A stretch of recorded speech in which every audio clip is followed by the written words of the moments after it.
أعوذ بالله من الشيطان الرجيم. بسم الله الرحمن الرحيم. طاسيم. تلك آيات الكتاب المبين. نتلو عليك من نبأ موسى وفرعون بالحق لقوم يؤمنون. إن فرعون علا في الأرض وجعل أهلها شيعا يستضعف طائفة منهم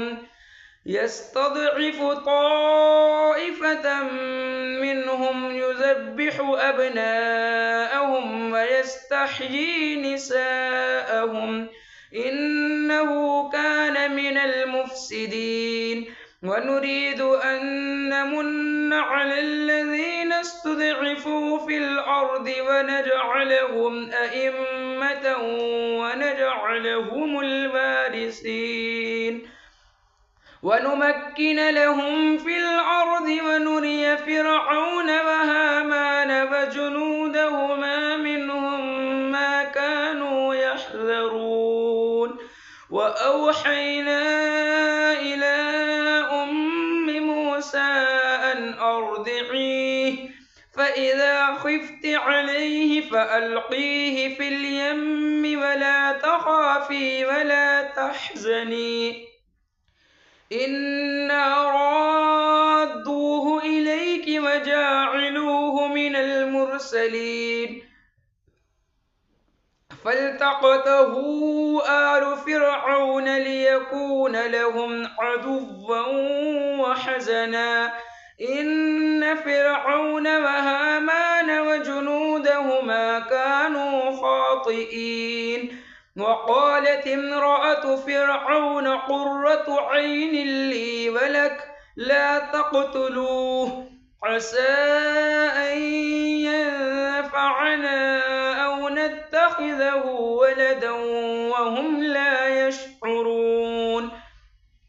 وأصبح فؤاد أم موسى فارغا إن كادت لتبدي به لولا أن ربطنا على قلبها لتكون من المؤمنين.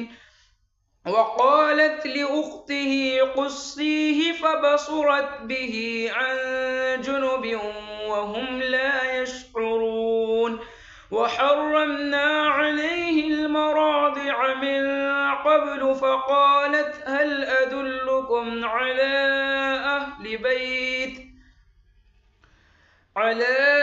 أهل بيت يكفلونه لكم وهم له ناصحون. فرددناه إلى أمه كي تقر عينها ولا تحزن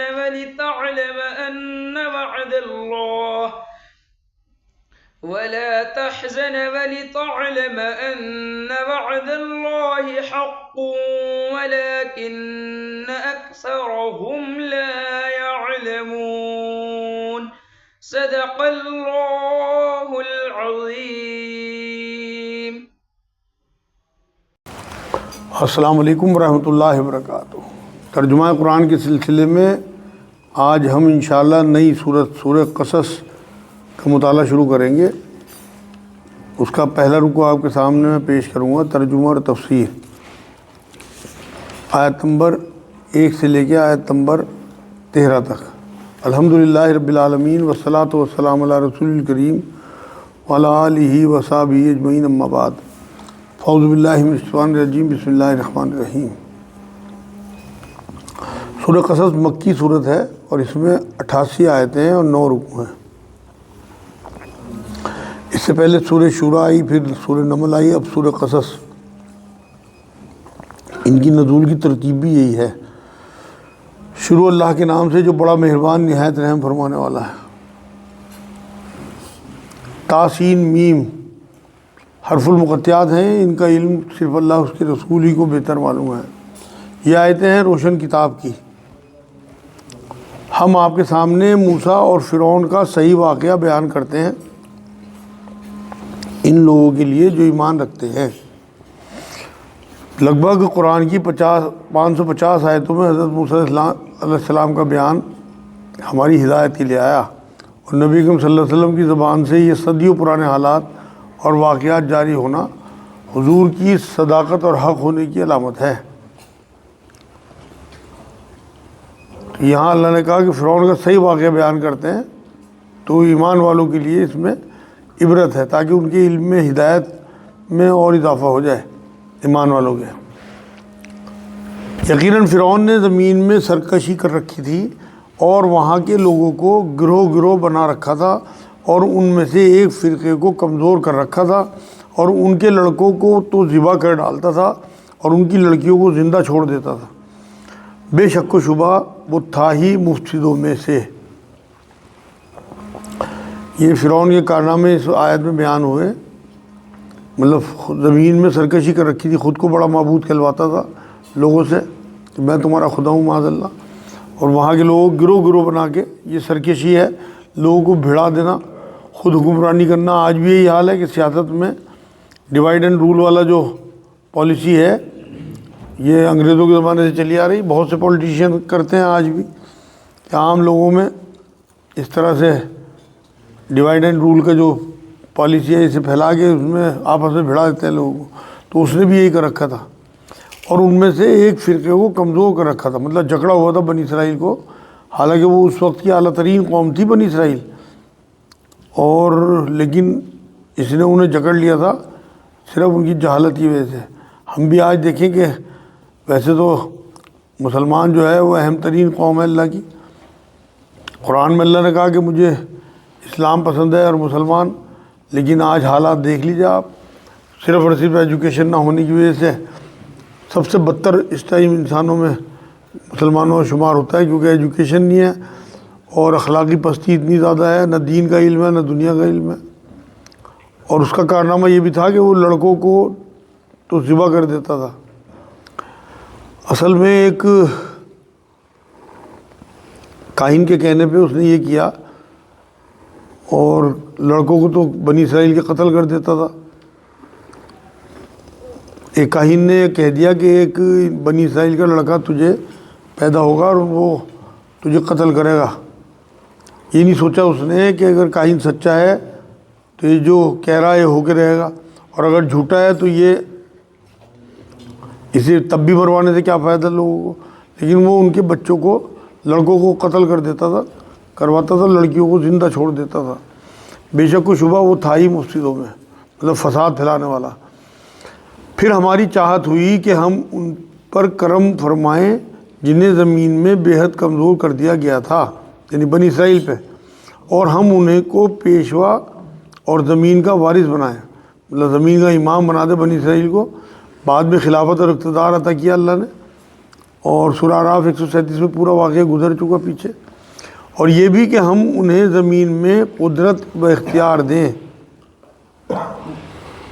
مطلب شام کی زمین کے وارث بنے یہاں سے نکلنے کے بعد، اور فرعون اور حامان اور ان کے لشکروں کو وہ دکھائیں جس سے وہ ڈر رہے تھے، مطلب عذاب، کہ کوئی انہیں ڈرتے یہ تھے کہ انہیں کوئی لیڈر نہ مل جائے بنی اسرائیل کو، اور یہ ہمارے سامنے کھڑے ہو جائیں اور یہ ہم سے نہ دبے رہے تو کیا ہوگا۔ اور اللہ نے ان کے اس اندیشے کو حقیقت بنا دیا۔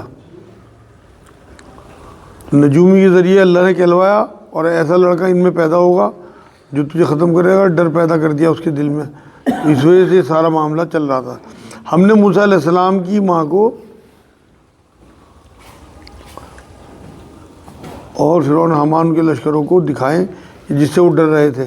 ہم نے موسیٰ علیہ السلام کی ماں کو وحی کی کہ اسے دودھ پلاتے رہے، اور جب تجھے اس کی نسبت کوئی خوف معلوم ہو تو اسے دریا میں بہا دینا، اور کوئی ڈر، خوف یا رنج غم نہ کرنا، ہم یقیناً اسے تیری طرف لوٹانے والے ہیں اور اسے اپنے پیغمبروں میں سے بنانے والے ہیں۔ یہ آیت عجیب و غریب ہے اس حساب سے کہ جو وحی کا لفظ اس میں آیا ہے، موسیٰ علیہ السلام کو بچانے کے لیے اللہ نے جو انتظام کیا وہ ان کی ماں کے دل میں الہام کیا فرشتے کے ذریعے، جیسے شہد کی مکھی کے لیے اللہ نے کہا کہ میں نے اس کے دل میں وحی کی، ایسے ہی یہاں بھی حالانکہ کوئی عورت نبی تو نہیں ہو سکتی، وحی تو نبیوں پہ کی جاتی تھی، مگر یہاں وحی سے مراد الہام ہے کہ ان کے دل میں یہ بات ڈالی تو کہ اگر ابھی تو دودھ پلاتی رہ، جب ہمیں ضرورت ہوگی اس کی اور تجھے خوف معلوم ہوگا کہ مار دیں گے اسے تو اسے دریا میں بہا دینا، کوئی ڈر خوف یا رنج غم نہ کرنا، مطلب دریا میں ڈوبنے کا یا ضائع ہونے کا غم نہ کرنا، ہم یقیناً اسے تیری طرف لوٹانے والے ہیں۔ مطلب دل میں بات ڈال دی اور تسلی دی۔ جو ماں اس کام کے لیے تیار ہو گئی، ورنہ کوئی ماں دودھ پیتے بچے کو دریا میں ڈالنے کو تیار نہیں ہوتی۔ تو یہاں اللہ نے وعدہ کیا کہ ہم تیری گود میں لوٹانے والے ہیں، مطلب تیری گود میں دوبارہ پہنچا دیں گے، ایسے اسباب ہو جائیں گے، ایسے سبب بن جائیں گے کہ وہ تیری گود میں دوبارہ آ جائیں گے، مطلب موسیٰ علیہ السلام، اور اسے اپنے پیغمبروں میں بنانے والے ہیں۔ مطلب پیدائشی ہوتے ہیں پیغمبر، یہ آپ دیکھ لیں کہ ان کا ظہور بعد میں ہوتا ہے۔ اب موسیٰ علیہ السلام کو کہہ دیا کہ ہم اسے اپنا پیغمبر بنائیں گے، اس کا مطلب پیغمبر جو ہیں وہ اللہ کے ہاں پہلے سے طے ہیں۔ نبی اکرم صلی اللہ علیہ وسلم کی بہت مشہور حدیث آپ نے سنی ہوگی کہ حضور نے بات فرمایا کہ جب آدم مٹی اور پانی کے مرحلے میں تھے اس ٹائم پہ میں نبی تھا، اور حالانکہ 63 سال کی عمر میں جا کے 40 سال کی عمر میں جا کے ظہور ہوا حضور کی نبوت کا۔ تو تمام انبیاء جتنے بھی ہیں وہ اللہ کی طرف سے طے ہوئے ہوتے ہیں، اور ان کا ٹائم آنے پہ وہ ان کا ظہور ہو جاتا ہے کہ یہ نبی ہیں۔ آخر فرعون کے لوگوں نے اس بچے کو اٹھا لیا، مطلب اللہ کے حکم سے اللہ نے ان کے دل میں بات ڈالی اس کی ماں کے، اور انہوں نے اسے صندوق میں ڈال دیا اور پیچھے پیچھے اپنی بیٹی کو بھیجا، اور وہ دریا میں تیرتا ہوا صندوق جو ہے حفاظت کے ساتھ فرعون کے محل میں پہنچ گیا، اور وہاں محل میں فرعون کے لوگوں نے اس بچے کو اٹھا لیا، مطلب صندوق میں سے، کہ آخر کار یہی بچہ اس کا دشمن ہو اور ان کے رنج باعث بنا، مطلب یہ بعد میں سلطنت کو برباد کرنے والا بچہ بنا موسیٰ علیہ السلام۔ کچھ شک نہیں کہ فرعون اور حامان اور ان کے لشکر تھے ہی خطرناک، مطلب جب یہ وہاں پہنچ گئے تو انہوں نے درباریوں نے موسیٰ علیہ السلام کو حضرت آسیہ علیہ السلام نے اپنا بیٹا بنا لیا، جو فرعون کی اس ٹائم وائف تھی، بعد میں وہ ایمان میں آ گئی تھی۔ تو یہاں اللہ نے کہا کہ فرعون اور حامان جو ہے یہ ان کے لشکر تھے ہی خطا کار، ٹھوکر کھا گئے، اس سے پہلے بہت سارے بچوں کو قتل کر چکے تھے، لیکن اسے اللہ نے بچا لیا، کیونکہ یہ موسیٰ علیہ السلام ہی ان کی سلطنت کو تہس نہس کرنے والے تھے۔ اور فرعون کی بیوی نے کہا یہ تو میری اور تیری آنکھوں کی ٹھنڈک ہے، اسے قتل نہ کرو۔ مطلب بچہ صندوق میں جا کے جب بہہ کے محل میں پہنچ گیا، صندوق سے جب بچے کو نکالا تو اس کے چہرے پہ ایسی معصومیت تھی کہ فرعون کی بیوی حضرت عائشہ بی آسیہ تھی، انہوں نے اسے بیٹا بنایا اور فرعون کی تائید حاصل کر لی۔ بعد میں بی آسیہ جو ہے بعد میں ایمان میں آ گئی، اور فرعون نے انہیں بعد میں شہید بھی کرا دیا تھا۔ یہ پورا واقعہ آگے 28ویں پارے میں سورہ تحریم میں آنے والا ہے۔ بہت ممکن ہے کہ یہ ہمیں کوئی فائدہ پہنچائے یا ہم اسے اپنے ہی بیٹا بنا لیں، مطلب کیونکہ فرعون کی اولاد نہیں تھی تو اس لیے انہوں نے کہا کہ ہم اسے اپنا بچہ بنا لیں گے، اور یہ لوگ شعور ہی نہ رکھتے تھے، مطلب حقیقت کو جانتے نہ تھے۔ جس بچے کا ڈر تھا وہ بیٹا بن کے ان کے گھر میں آ گیا تھا، محل کے خرچ پہ پلنے لگا تھا، اور پھر حکم الہی سے سلطنت کو تہس نہس کرنے والا یہی بچہ بنا۔ موسیٰ علیہ السلام کی والدہ کا دل بے قرار ہو گیا جب بچے کو بھیج دیا سمندر، اس میں دریا میں ڈال دیا، اور وہ فرعون کے گھر پہنچ گیا تو بہت بے چین، مطلب ان کا حوصلہ جواب دینے لگا، کیونکہ دودھ پیتا بچہ تو ماں تو بے قرار ہو ہی جائے گی، تو سارے غم بھول گئی، بس موسیٰ علیہ السلام کا غم لیے جو ہے وہ پھر رہی تھی، دل میں بس گیا ان کا غم۔ تو یہاں اللہ نے وہی ذکر کیا کہ بے قرار ہو گیا اس کا دل، قریب تھی کہ اس واقعے کو بالکل ظاہر کر دیتی اگر ہم ان کے دل کو ڈھارس نہ دے دیتے، یہ اس لیے کہ یقین کرنے والوں میں رہے۔ اللہ نے اطمینان دلایا کہ یہ اللہ کی مشیت تھی، اور غم میں اتنا زیادہ غم تھا اسے کہ ڈر یہ تھا کہ راز نہ فاش کر دے، مطلب سارا جو ہے معاملے کا بھنڈا پھوڑ نہ کر دے۔ لیکن اللہ نے اس کے دل میں ایسی بات ڈالی، اتنا اطمینان دلا دیا کہ کچھ نہیں ہوگا، تو مطمئن رہو، تیرا بچہ تجھے واپس ملے گا۔ یہ اس کے لیے کہ وہ یقین کرنے والوں میں رہے، مطلب ایمان والی رہے۔ آیت نمبر 11، موسیٰ علیہ السلام کی والدہ نے اس کی بہن سے کہا کہ تو اس کے پیچھے پیچھے جا، تو وہ اسے دور ہی دور سے دیکھتی رہی اور فرعونیوں کو اس کا علم بھی نہ ہوا۔ مطلب مریم بنت عمران نام آتا ہے روایتوں میں ان کی بہن کا۔ ان کی ماں نے اسے حکم دیا اپنی بیٹی کو کہ معصوم بچہ یہ دریا کنارے کنارے دیکھتی رہے، اسے چل بہتا ہوا، حتیٰ کہ موسیٰ علیہ السلام محل میں پہنچ گئے تو محل والوں کو خبر بھی نہیں ہوئی کہ کیا چل رہا ہے، کس طرح اللہ جو ہے پوری پلاننگ کر رہا۔ تو یہ سارا واقعہ اس طرح سے وہ صندوق کو دیکھتی ہوئی کنارے کنارے چلتی رہی، اور جب وہ محل میں صندوق پہنچ گیا تو یہ مطمئن ہو گئے، اپنی ماں کو آ کے اس نے خبر دے دی۔ ان کے پہنچنے سے پہلے ہم نے موسیٰ علیہ السلام پر دائیوں کا دودھ حرام کر دیا تھا۔ یہ کہنے لگی کہ کیا میں تمہیں ایسا گھرانہ بتاؤں جو اس بچے کی تمہارے لیے پرورش کر دے اور ہوں بھی وہ اس بچے کی خیر خواہ۔ یہاں اللہ رب العزت نے ایسا انتظام کیا کہ دودھ پلانے والی ہے، جو اس ٹائم دودھ کرائے پہ پلایا جاتا تھا دائیوں کا، تو موسیٰ علیہ السلام نے ان کا دودھ نہیں پیا، قبول ہی نہیں کیا۔ اللہ نے کہا میں نے ان پہ حرام کر دیا، مطلب پلا ہی نہیں سکی وہ دودھ، اور انہوں نے پیا ہی نہیں۔ یہ کہنے لگی جو ان کی بہن تھی، سارا ماجرا دیکھ کے بہن نے محل میں پہنچ کے یہ بات کہی کہ میں تمہیں ایسا گھرانہ بتا دوں کہ بچے کی تمہارے لیے پرورش آسانی سے کرا دے۔ مطلب اس بہن سے کسی نے یہ نہیں پوچھا تو کون ہے، یہ سب کیوں بتا رہی، نہ بہن بھائی کا چہرہ ملایا کہ ایک دوسرے کا چہرہ ملتا تھا بہن بھائی ہوگا، سب اللہ کا انتظام تھا یہ، اور اس بچے کی خیر خواہ بھی ہو، مطلب جو میں جسے لاؤں گی جو دودھ پلائے گی وہ خیر خواہ ہوگی، ظاہر سی بات ہے، ماں تھی۔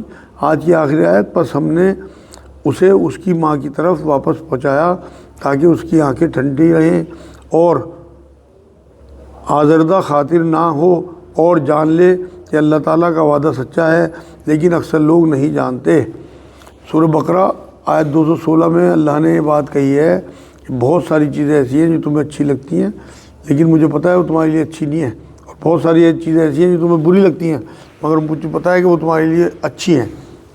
اب یہاں بظاہر تو ان کی ماں کو لگ رہا تھا کہ میرا بچہ دریا میں ڈوب نہ جائے، لیکن آگے جا کے محل میں پرورش پانا فرعون کے پیسے پہ اور شاہی ٹھاڑ باٹ، اور جب ان کی بیٹی نے کہا کہ میں ایسا گھرانہ بتا دوں تو پھر وہ اسے ہی بلا لیا گیا، ماں کو بھی، اور ماں کا دودھ اس نے فوراً پکڑ لیا موسیٰ علیہ السلام نے۔ تو وہ موسیٰ علیہ السلام کی پرورش جو ہے وہ ماں کی گود میں ہوئی اور فرعون کے خرچ پہ ہوئی۔ یہ تھا کرشمہ، یہ تھی مشیت اللہ کی کہ موسیٰ علیہ السلام نے کسی اور کا دودھ قبول ہی نہیں کیا، اپنی ماں کا دودھ قبول کیا۔ پھر محل کے لوگ مطمئن ہو گئے کہ یہ بچہ جو فرعون نے اور آسیہ علیہ السلام نے بیٹا بنایا تھا کہ یہ صحیح زندگی اس کی کٹ جائے گی اور یہ پھلے پھولے گا، اور زندگی رواں دواں ہو گئی۔ فرعون نے جب دیکھا کہ اس کا دودھ پی لیا تو ماں کو محل میں رہنے کی اجازت دے دی تاکہ بچے کی صحیح پرورش ہو سکے۔ تو یہ موسیٰ علیہ السلام کی پرورش جو ہے وہ اپنی ماں کی گود میں اللہ رب العزت نے کرائی۔ سورہ نساء آیت 19 میں بھی ہے کہ تم کسی چیز کو برا سمجھو لیکن اللہ نے اسی میں خیر رکھی ہو۔ تو جو الہام کیا تھا وہ ان کی ماں کو وہ سچا تھا۔